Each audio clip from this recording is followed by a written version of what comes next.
എങ്ങനെയുണ്ട് ഒരു നശിച്ച കാറ്റ്?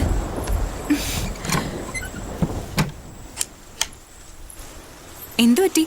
കുറെ നേരം ആയാലോ ഇന്നിപ്പോ തുടങ്ങിട്ട്.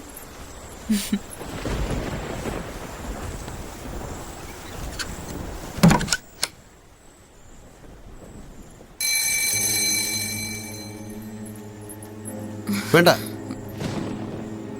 ഞാൻ നോക്കാം.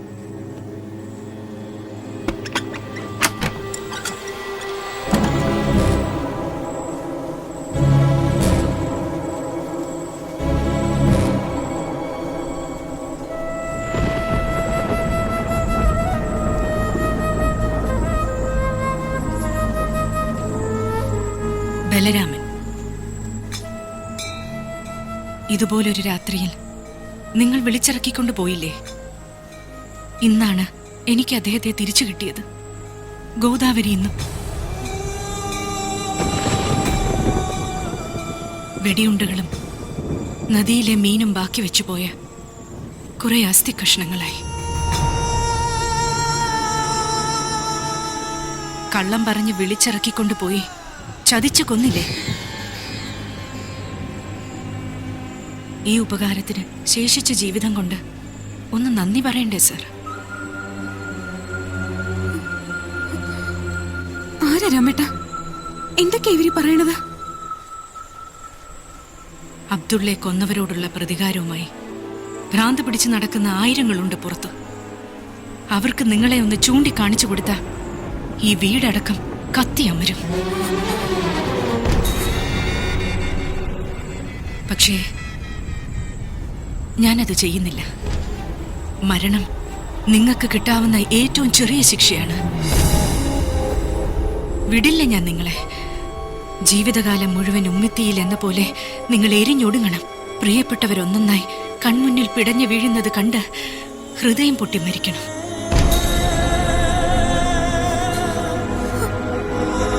അതിന് സാക്ഷിയാവാൻ ഇവനുണ്ടാകും നിങ്ങളുടെ മുമ്പിൽ.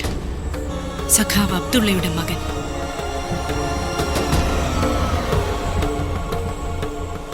ഓർത്തു വെച്ചോ ഈ മുഖം.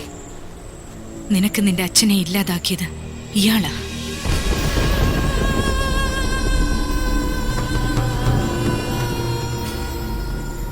ഒരു ജനതയുടെ സ്വപ്നങ്ങളെ മുഴുവൻ ഒറ്റിക്കൊടുത്തവനാണ് ഇയാൾ.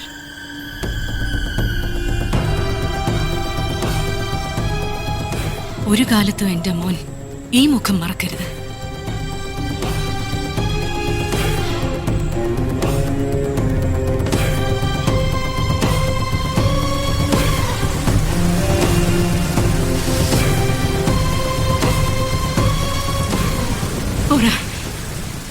ఇంక మీద నీకు ఎవరు లేదో, అమ్మ లేదో, నాన్న లేదో. ఎక్కడికైనా నీవు వెళ్ళి బ్రతుకో.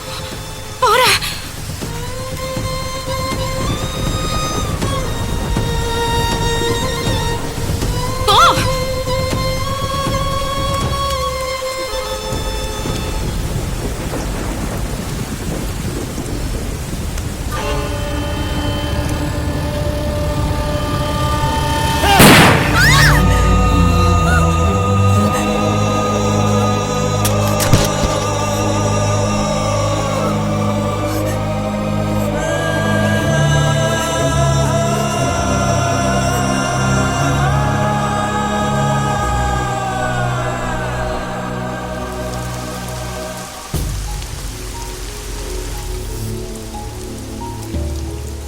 ഞാനൊരു കൊലപാതകയാണെന്ന തോന്നലാണോ, അതോ കൺമുന്നിൽ രുക്മിണി ജീവനൊടുക്കുന്നത് കണ്ടതിൻ്റെ ആഘാതം കൊണ്ടാണോ?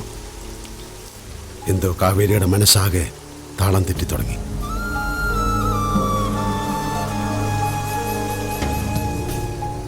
ജീവിതം കൈക്കുമ്പിളിലെ വെള്ളം പോലെ ചോർന്നൊലിച്ചു പോകുന്നത് പേടിയോടെ ഞാൻ അറിഞ്ഞു.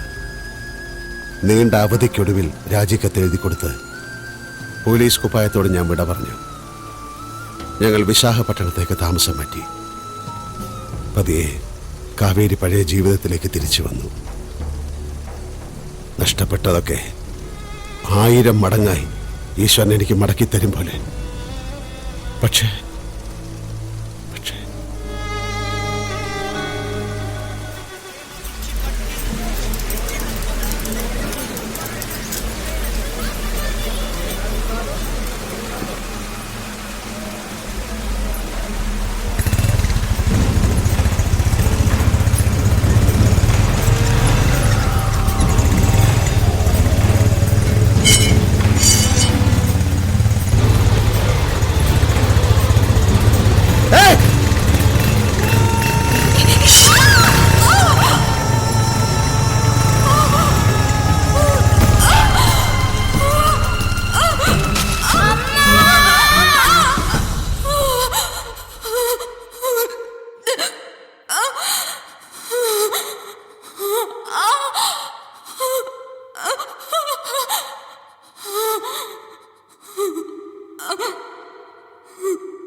നാടിനോട് തന്നെ ഒരു ഒരു വല്ലാത്ത ഭയം. രുക്മിണിയുടെ ശാപവാക്കുകൾ, അവളുടെ മകന്റെ തീ പിടിച്ച കണ്ണുകൾ, ഇരുളിലെവിടെയോ എന്നെ തേടി, മോളെ തേടി അവനുണ്ടെന്ന തോന്നൽ. പിന്നെ ഇവളെ നെഞ്ചോടടക്കി പിടിച്ച് ഭ്രാന്തമായൊരു ഓട്ടമായിരുന്നു.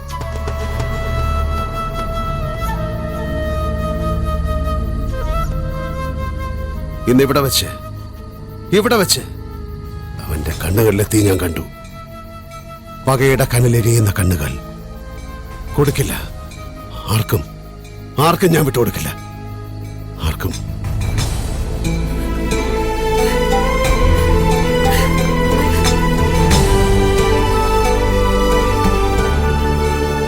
രമ, എടാ, നീ പറയുന്ന പയ്യൻ മനു ആണെന്ന് നമുക്ക് യാതൊരു തെളിവില്ലല്ലോ. നാളെ നമുക്ക് വിശദമായിട്ട് അന്വേഷിക്കാം. വേണ്ട, ആരും അന്വേഷിക്കണ്ട.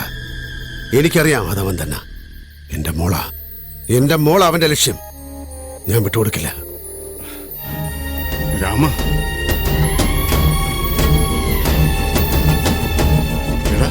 എന്ത് നോക്കിക്കാടാ? എടുക്കാനുള്ള എടുത്തിട്ട് വാ.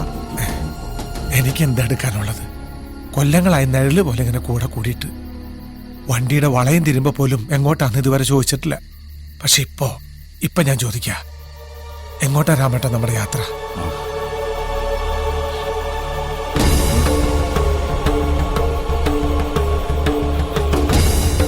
ഇടാ, സത്യം എന്റെ മോളെ ഒന്ന് വിളിച്ചിറക്കടാ. എനിക്ക് അവളെ കൊണ്ട് പോണം. അറിഞ്ഞില്ലേ? ചുരത്തിൽ മണ്ണിടിഞ്ഞു. തമ്പിക്കൊണ്ടോട്ട് ജീപ്പ് കൊക്കയിലേക്ക് പറഞ്ഞു. അതെ, ഞങ്ങളൊന്ന് പോയി നോക്കിയിട്ട് വരാം. ലോഡുമായിട്ട് പോയ വണ്ടി മുഴുവൻ പള്ളിമുക്ക് കിടക്കുക. നടന്നോ.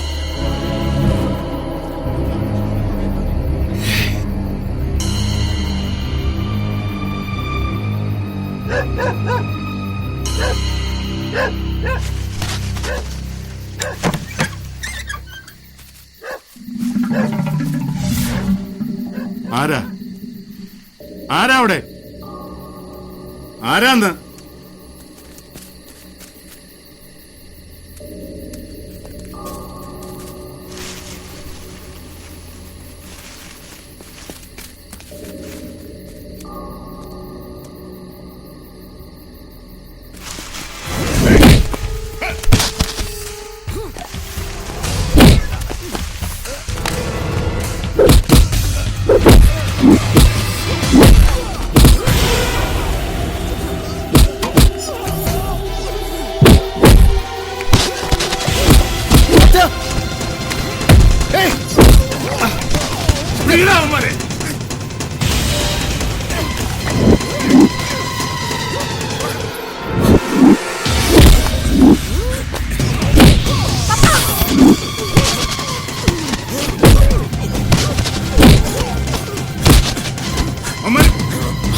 അമ്മനെ വിടില്ല, പിടിക്ക.